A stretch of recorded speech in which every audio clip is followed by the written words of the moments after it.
All right, how's it going? We have found ourselves stuck in a loop. Thought I would just make a quick video on the approach that I'm taking to avoid the context graveyard. So I prompted Claude to fix these issues before. When I tried to relaunch the application, the bugs were still there. So that's when I realized that I was just about to start looping through broken context.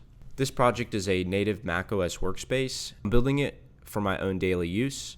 So the first thing that I did was committed the code to the Git repository, and I described what that bug was. So up here there are two plus signs. When I click one of them, we get a prompt to create a new project, and then it does this little flash where I close it or cancel it, and then it comes back up. We need to fix that. The second thing is that when I click on a project, it prompts me to create a new project. That's incorrect, and I'm unable to access this project. So in the git commit message, I said that we're working on this particular issue.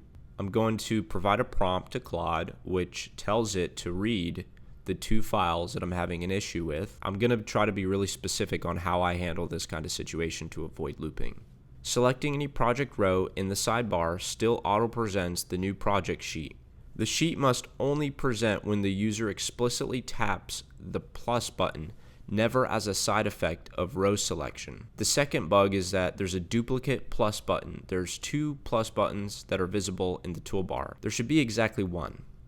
Diagnose both issues by reading the full context source of truth of both files. Fix both bugs. The fix must be contained to these two files only. Do not implement any new features. Leave the app in a clean, buildable state. All right, so now we're going to paste that prompt into Claude. All right, so the Claude agent has finished with its attempt to fix the bug. We're gonna test it out. All right, we're gonna rebuild it. So we do not have a duplicate plus bar anymore. When we click on these projects now, we are no longer prompted to create a new project. The error has been resolved. So now that we fixed the issue, we want to make sure that nothing like this happens again by following the engineering of intent. What suggestions do you have to prevent looping through broken context windows? I'm going to actually provide the response that Claude gave into that prompt as well. The work that I'm doing and the way that I'm utilizing these agents, it's almost inevitable to avoid bugs.